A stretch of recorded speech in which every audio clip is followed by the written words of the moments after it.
Hello everyone, আসসালামু আলাইকুম। Welcome back to my channel Nilu cooking হাউজে। আজকে আমি মুগ ডাল দিয়ে লাউ রান্না করব।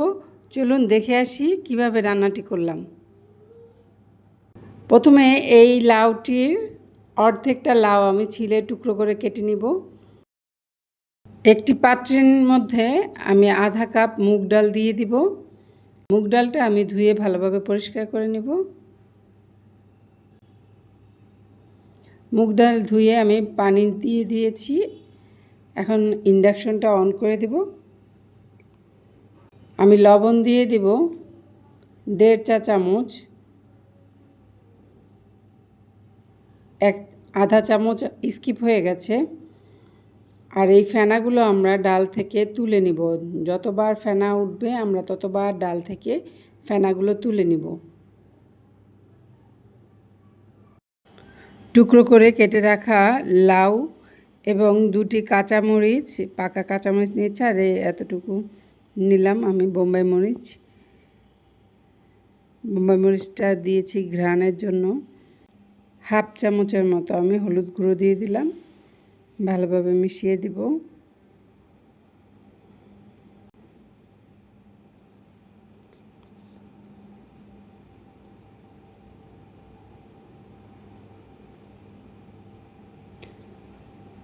লাউটা সিদ্ধ হওয়া পর্যন্ত অপেক্ষা করব।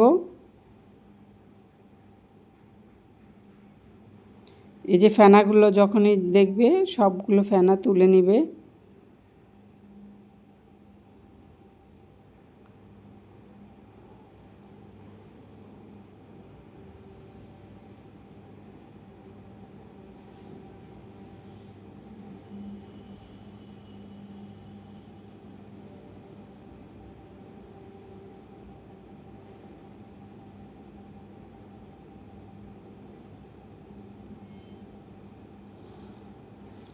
লাউ আমাদের দেখো সিদ্ধ হয়ে গেছে এবং ডালটা একদম ঘন হয়ে গেছে। এখন আমি নামিয়ে নিব এবং একটি ফ্রাই প্যান বসিয়ে দিয়েছি। ফ্রাই প্যানে আমি সরিষার তেল দিয়ে দিব।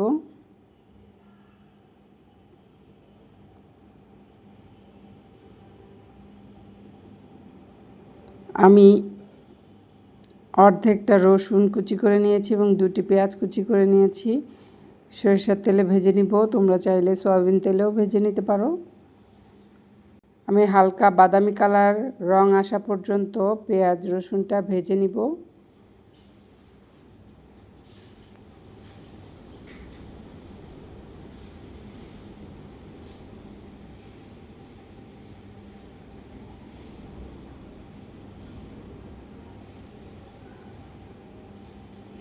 বাদামি কালার চলে আসছে।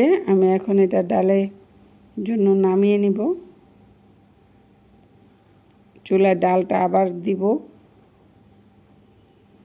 ডালটা বলক আসার পরেই আমি ফোড়নটা দিয়ে দিব, কিংবা যারা ফোড়ন বললে চিনো আর যারা বাগার বললে চিনো, কথা একটাই।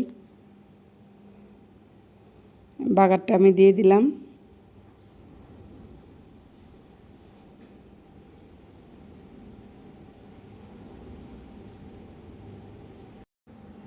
ধনেপাতা থাকলে কিছুটা ধনেপাতা কুচি করে দিয়ে দিবে।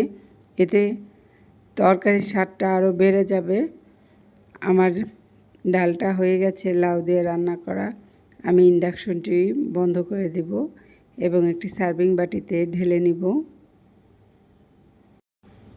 তৈরি হয়ে গেল মুগ ডাল দিয়ে লাউ রান্নার রেসিপিটি।